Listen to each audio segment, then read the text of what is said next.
thanks for coming out here today, man. Welcome. Thanks for inviting. Thank you. You've been a huge help. Getting the trail ready and even watching your rig go through all the different obstacles has been pretty fun to watch, especially with that gurgle you have going on. Matter of fact, that's probably a good place to start. When it comes down to your XJ, talk to me about your exhaust and maybe some of the other modifications you've done so far. Well, the exhaust is a muffler delete system. The front pipe rusted off. I just took the thing off. The inspection's coming up for past due. I gotta get that inspected fixed. Sure. But that's that. Bought this thing off the Facebook Marketplace, $850 all stock, 264,000 miles. A friend of mine had X-rays. Hey, you put 31s on. Yeah, I could, but tires rubbed on the lower control arm. Yeah, so put the 33s on a thing now. Correction, put the offset rims on a thing. Then it rubbed on the fender flare, so I had to put the 3-inch lip. So kind of making the baby steps everyone does. Sure. On that. Eventually went around to get a 4.5-inch Rubicon Express lift on a thing, full springs, full front and rear. That's where you are now? Yeah. Okay. Running 32s, torque locker on the front, Chinesium front bumper that's been tested pretty well. Chinesium, I like it. Warren winch has been used a few times. JCR rock sliders, Volkswagen Westphalia seat upholstery for the roof, for the hood line. Yeah, that's been one of the highlights. I like it. We'll get to that on the camera for sure. But just I've always seen XJs running around. Thought about it, I needed to get a vehicle because when I had was down, I was borrowing my brother's too long, and I just ran across this, and it kind of grew. Okay. So I guess that's a great place for us to start, right? Like you own multiple Jeeps. You could have brought any of them out here today. I think you own a TJ, a YJ, and an XJ, correct? Correct. Okay. For the people out there that maybe don't have a Jeep or they have one or the other, what would you recommend, and how do you use yours? Well, all of them are sort of kind of a daily driver. The YJ is built more towards a trail rig. It's not complete. There's things that's got to be done to it. Mm-hmm. But these are hard to beat. They're relatively cheap. Mods to it are pretty simple. And trying to sit there and you can have a fun day out here with very little. Like the other Mike said, 31s and a 3-inch suspension lift around, put a front locker in it, you have a good day. Okay. Yeah, I agree with you. When it comes down to XJs, I mean, the bang for the buck, I don't know that I've seen it because I also own a TJ as well, and I use that more of a daily. It's only on 31s versus the 33s and stuff, but I'm in agreement with you on that.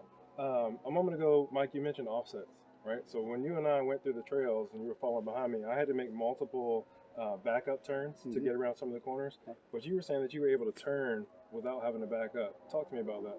I used to drive a tow truck, so I'm used to swinging wide and cutting through over there and getting past the apex, and just I do it. And sometimes I made it through. Maybe I made it through by this much.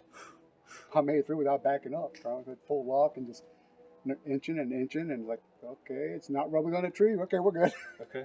So I guess one of my biggest takeaways from that is if you're not an experienced driver, go ahead and make the multiple turns. Right. And also, if you have a nicer rig, make the nicer turns, right? Because it's easy to make a mistake, or if the tree sways in the wind, and, all of a sudden you had an inch, now you have a half inch. Yeah. It's a little bit of a pucker real factor. rash. Yeah. We'll get to what happened with you and the rash today too. But before we get to that, Mike, I think one of the coolest things I've seen on your rig so far is the built-in air to the bumper. Talk to me about that, and if you've had to use it. I've used it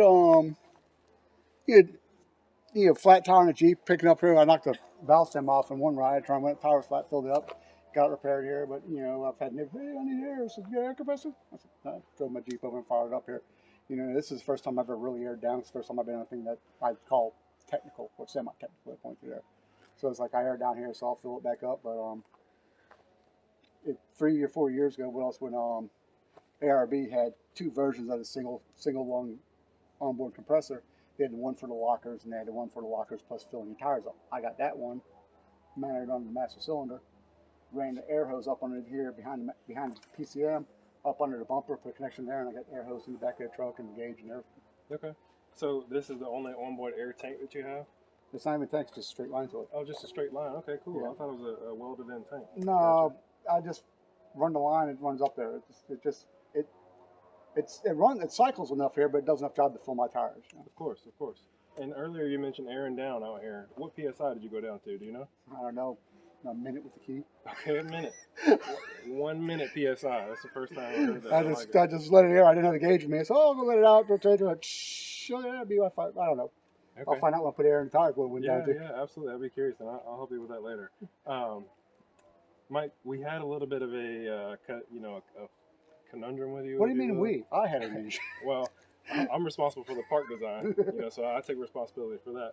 But essentially what was happening is you were getting lined up for this big tire right over here to do the articulation test. Mm-hmm. And as you were backing up, what happened?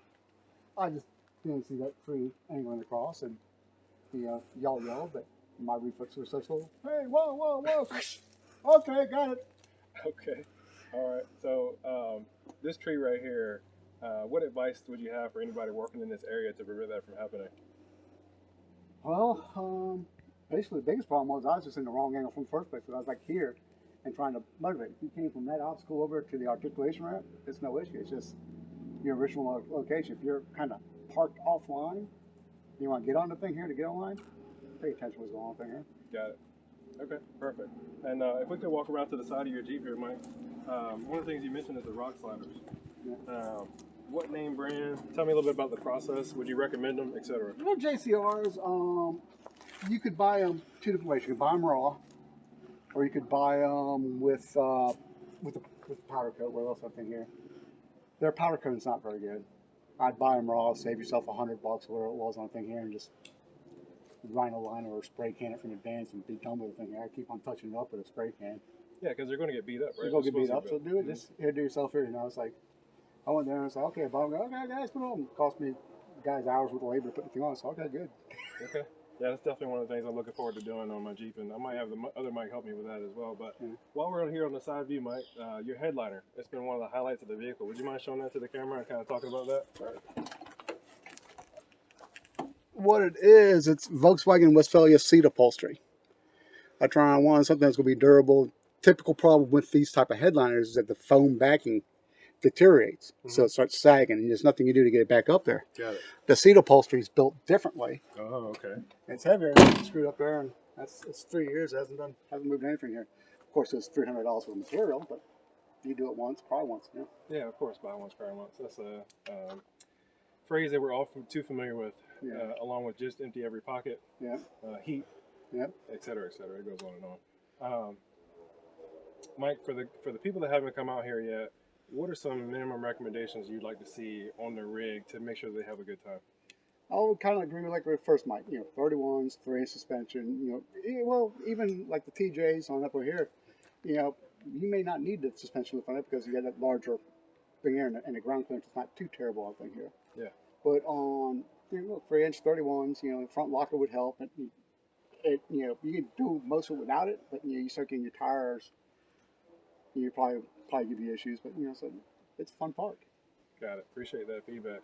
I know you told me you have a really technical automotive background, so I want you to answer this question with a more layman's perspective. Of all the modifications you've done on this particular XJ, what was the most difficult modification?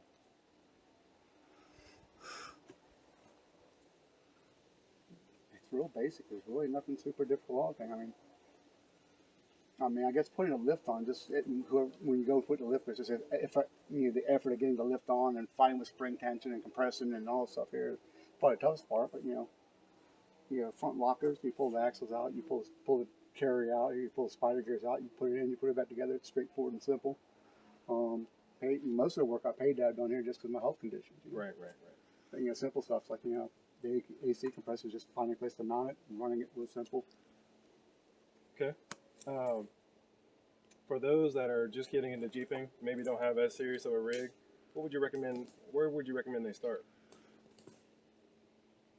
I still think, like I did, I'd start with an extra. Mm-hmm.